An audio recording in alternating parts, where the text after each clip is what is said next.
Hello aspirants, आज के इस एक्सप्लेनर सेशन में आप सभी का बहुत बहुत स्वागत है। देखो, इंडियन इकोनॉमी एक ऐसा सब्जेक्ट है जिससे डर तो लगता है, पर बिना इसके एग्जाम क्लियर करना लगभग इम्पॉसिबल है। तो आज हम इकोनॉमी के एक ऐसे हाई यील्ड टॉपिक को डिकोड करने वाले हैं जो चाहे यूपीएससी हो, स्टेट पीसीएस हो या एसएससी, हर किसी का ऑल टाइम फेवरेट है। फुल एनर्जी के साथ शुरू करें।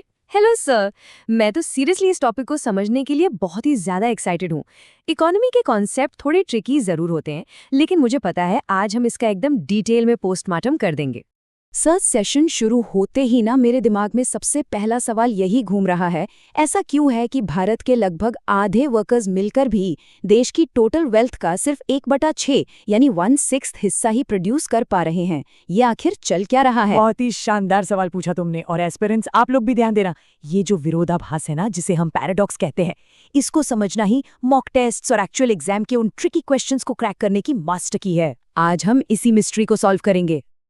तो आज का हमारा एजेंडा बिल्कुल क्लियर है। हम 5 कोर एरियाज कवर करेंगे। पहले इकोनॉमिक सेक्टर्स को डिकोड करेंगे, फिर जीडीपी और जीबीए की कैलकुलेशन समझेंगे, उसके बाद इंडिया का सेक्टरल ग्रोथ पैराडॉक्स, फिर आएगा डिस्गाइज्ड अनएम्प्लॉयमेंट का ट्रैप, और आखिर में एक quick rapid revision exam takeaways के फॉर्म में। राइट सर, तो चलिए सीधा चलते हैं पहले सेक्शन पर, इकोनॉमिक सेक्टर्स को डिकोड करना। सर, एक क्विक रिफ्रेशर हो जाए एब्सोल्यूट बेसिक्स का। बिल्कुल। देखो, एक तरफ किसान खेत में कपास यानी कॉटन उगा रहा है। ये काम सीधे नेचुरल रिसोर्सेज पर डिपेंड करता है। चाहे एग्रीकल्चर हो, माइनिंग हो या फिशिंग, ये सब आता है प्राइमरी सेक्टर में। और दूसरी तरफ ईंट या ब्रिक्स बनाई जा रही हैं। अच्छा, तो जहां हम फैक्ट्री या किसी वर्कशॉप में उन नेचुरल रिसोर्सेज को प्रोसेस करके एक नई चीज बनाते हैं, वो सेकेंडरी सेक्टर हो गया। एग्जैक्टली। इसे याद रखने का एक बहुत सिंपल सा मेमोरी ट्रिक है। नोट्स में लिख लो, नेचर वर्सेस फैक्ट्री। जहां नेचर सीधे तौर पर इन्वॉल्व है वो प्राइमरी, और जहां फैक्ट्री या मैन्युफैक्चरिंग आ गई वो सेकेंडरी। और अब आता है तीसरा और आज के टाइम का सबसे इंपॉर्टेंट क्षेत्र, टर्शरी सेक्टर, जिसमें आपके ट्रांसपोर्ट ट्रक्स, बैंकिंग सिस्टम और कंप्यूटर्स आते हैं। ध्यान देने वाली बात यह है कि ये सेक्टर खुद कोई फिजिकल सामान यानी गुड्स प्रोड्यूस नहीं करता। ओ, समझ गया। ये बस प्राइमरी और सेकेंडरी सेक्टर्स को सपोर्ट करता है, राइट? ट्रांसपोर्ट, बैंकिंग, आईटी, ये सब इसी में आएंगे। सर, मुझे याद आ रहा है, मॉक टेस्ट्स में इस कॉन्सेप्ट पर असर्शन रीजनिंग के बहुत क्वेश्चंस बनते हैं। एकदम सही पकड़ा तुमने। एग्जाम में असर्शन आएगा कि टर्शरी सेक्टर गुड्स प्रोड्यूस करता है, जो कि डायरेक्टली फॉल्स है। ये बेसिकली सिर्फ एक एड या सपोर्ट सिस्टम है बाकी प्रोडक्शन प्रोसेस के लिए। चलिए अब नेक्स्ट सेक्शन पर आते हैं, जीडीपी और जीवीए की कैलकुलेशन। सर, सच बताऊं तो इन दोनों के बीच का डिफरेंस हमेशा थोड़ा कंफ्यूज करता है। इसे हम एक बहुत ही क्लासिक कहानी से समझते हैं। मान लो एक किसान ने 20 रुपए किलो के हिसाब से गेहूं बेचा। मिल वाले ने उस गेहूं को पीसकर आटा बनाया और एक बिस्किट कंपनी को 25 रुपए में दे दिया। अब उस बिस्किट कंपनी ने उस आटे में चीनी और तेल मिलाकर बिस्किट का पैकेट बनाया और कंज्यूमर को 80 रुपए में बेच दिया।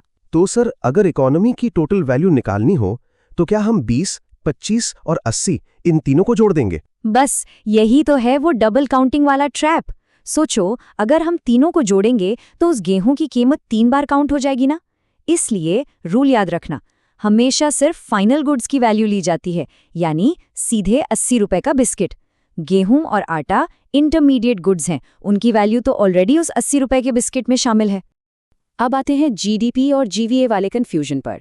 जीडीपी का सिंपल सा मतलब है एक साल के अंदर देश की ज्योग्राफिकल बाउंड्री में बनने वाले सभी फाइनल गुड्स और सर्विसेज की टोटल मार्केट वैल्यू। ओके, तो फिर जीवीए क्या चीज़ है?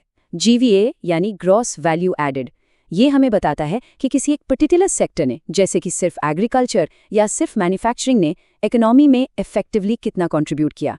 सबसे टेक्निकल डिफरेंस जो एमसीक्यू में आता है वो ये है कि जीवीए निकालते वक्त हम प्रोडक्शन पर लगने वाले टैक्सेस और सब्सिडीज को एडजस्ट करते हैं। ग्लोबल स्टैंडर्ड से मैच करने के लिए भारत अब जीवीए पर बहुत हैवीली रिलाई करता है। इस पॉइंट को जरूर हाईलाइट कर लेना। Got it. आप चलते हैं सेक्शन 3 पर, इंडिया सेक्टोरल ग्रोथ पैराडॉक्स। मैं इसका वेट कर रहा था, जो हमने स्टार्ट में डिस्कस किया था। बिल्कुल, अगर हम पिछले 40-50 सालों के डेटा का ट्रेंड देखें तो आप हैरान रह जाएंगे। देखो कैसे इन दशकों में टर्शरी सेक्टर यानी सर्विस सेक्टर आगे बढ़कर प्राइमरी सेक्टर को पीछे छोड़ चुका है और आज देश का एब्सोल्यूट लार्जेस्ट प्रोड्यूसिंग सेक्टर बन गया है। वाकई ये तो एक मैसिव जंप है। यानी हमारी इकोनॉमी के टोटल आउटपुट में अब सबसे बड़ा हिस्सा सर्विसेज का ही है। और यहीं पर सामने आता है देश की इकोनॉमी का सबसे बड़ा विरोधाभास। एक तरफ अगर हम जीवीए यानी आउटपुट की बात करें तो टर्शियरी सेक्टर किंग बन चुका है, लेकिन जरा एम्प्लॉयमेंट यानी रोजगार का ट्रेंड देखो। आज भी देश के आधे से ज्यादा लोग प्राइमरी सेक्टर मेनली एग्रीकल्चर में ही फंसे हुए हैं। ये तो सच में माइंड ब्लॉगिंग है। मतलब आधे से ज्यादा वर्कर्स एग्रीकल्चर में जान लगा रहे हैं और वो इकोनॉमी में मिलकर सिर्फ 1/6 यानी 1/6 जीवीए ही प्रोड्यूस कर पा रहे हैं। ये तो एक बहुत बड़ा इम्बैलेंस है। एब्सोल्युटली। और ये फिगर्स ब्रिलियंटली इलस्ट्रेट करते हैं कि हमारी आधी वर्किंग पॉपुलेशन प्रैक्टिकली अपनी फुल पोटेंशियल के हिसाब से आउटपुट जनरेट कर ही नहीं पा रही है। आगे बढ़ते हैं सेक्शन 4 की तरफ, डिस्गाइज्ड अनएम्प्लॉयमेंट का जाल।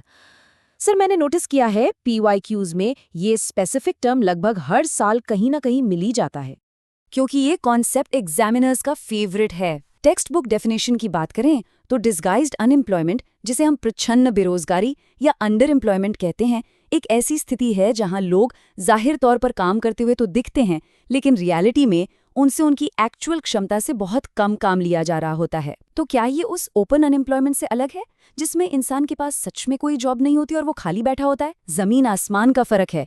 ओपन अनएम्प्लॉयमेंट तो विजिबल होती है, साफ दिखती है, पर ये वाली अनएम्प्लॉयमेंट हिडन होती है।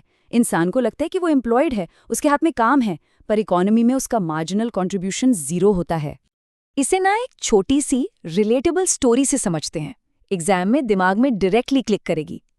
एक किसान है लक्ष्मी, उसके पास सिर्फ 2 हेक्टेयर का खेत है और उसके परिवार के 5 सदस्य उस छोटे से खेत पर लगातार काम करते हैं। सिर्फ 2 हेक्टेयर पर 5 लोग? हाँ, क्योंकि प्रॉब्लम ये है कि उनके पास कहीं और एम्प्लॉयमेंट का ऑप्शन नहीं है। अब जरा सोचो, अगर उस परिवार के 2 लोग खेत का काम छोड़कर किसी शहर की फैक्ट्री में काम करने चले जाएं, तो क्या उनके खेत का टोटल उत्पादन कम होगा? बिल्कुल नहीं, उत्पादन उतना का उतना ही रहेगा। वो 2 लोग खेत पर सिर्फ काम करने का दिखावा कर रहे थे। यही है डिस्गाइज्ड अनएम्प्लॉयमेंट। लक्ष्मी की स्टोरी से एग्रीकल्चरल वाला सीन तो बिल्कुल क्लियर हो गया, पर एक डाउट है, क्या ये छुपी हुई बेरोजगारी सिर्फ गांव और खेतीबाड़ी तक ही लिमिटेड है? ये एक बहुत ही कॉमन मिसकंसेप्शन है और एग्जाम में स्टेटमेंट बनकर आता है। अंडर एम्प्लॉयमेंट सिर्फ एग्रीकल्चर में नहीं होती। शहरों में आपने हजारों ऐसे कैजुअल वर्कर्स देखे होंगे, जैसे पेंटर्स, प्लम्बर्स या रिपेयर का काम करने वाले। ये लोग रोज सुबह चौराहे पर अपना काम ढूंढने आते हैं, पूरा दिन घूमते हैं, थोड़ा बहुत काम मिलता है, पर वो अपनी पूरी पोटेंशियल का इस्तेमाल नहीं कर पाते। उनकी डेली आमदनी भी ना के बराबर होती है। ये भी डिस्गाइज्ड अनएम्प्लॉयमेंट का ही अर्बन फेस है। Wow, that makes total sense. तो अब आते हैं फाइनल सेक्शन पर, एग्जाम टेकअवेज। चलिए आज की लर्निंग्स को लॉक कर लेते हैं। मैं क्विक रिकैप कर देता हूँ। नंबर 1, जीडीपी कैलकुलेट करते टाइम डबल काउंटिंग से बचने के लिए सिर्फ फाइनल गुड्स काउंट होते हैं। नंबर 2, जीवीए हमेशा टैक्सेस और सब्सिडीज को एडजस्ट करता है। नंबर 3, जीवीए और आउटपुट के मामले में टर्शियरी सेक्टर सबसे आगे है। नंबर 4, लेकिन एम्प्लॉयमेंट आज भी सबसे ज्यादा प्राइमरी सेक्टर में है, यही पैराडॉक्स है। और नंबर 5, डिस्गाइज्ड अनएम्प्लॉयमेंट एक हिडन अंडर एम्प्लॉयमेंट है, जहां लोग एंगेज तो दिखते हैं पर आउटपुट पर इम्पैक्ट 0 होता है। Spot on. अगर आप लोग इन 5 पॉइंट्स को प्रैक्टिकली समझ गए हैं तो समझ लीजिए आपने इस चैप्टर से बनने वाले मैक्सिमम एमसीक्यू ट्रैप्स को हरा दिया है। Very well done. जाने से पहले मैं आप सभी एस्पिरेंट्स को यूपीएससी मेंस लेवल के एक डीप थॉट के साथ छोड़ना चाहता हूं। अगर लक्ष्मी के खेत से 2 लोगों को हटाने पर भी वहां की पायदारवार पर कोई असर नहीं पड़ता, तो सोचिए देश के उन करोड़ों एक्स्ट्रा वर्कर्स का क्या? क्या भारत उतनी तेजी से फैक्ट्रीज और सर्विस सेक्टर्स में नई जॉब्स क्रिएट कर पा रहा है जो इन वर्कर्स को एडिक्वेटली एब्जॉर्ब कर सकें? इस सवाल के बारे में सोचिएगा जरूर, क्योंकि इंडियन इकोनॉमी का पूरा फ्यूचर इसी पर निर्भर करता है। Keep analysing, keep studying hard, और हम मिलेंगे अगले सेशन में एक और टॉपिक की कॉम्प्लेक्स मिस्ट्री को सॉल्व करते हुए। Thank you.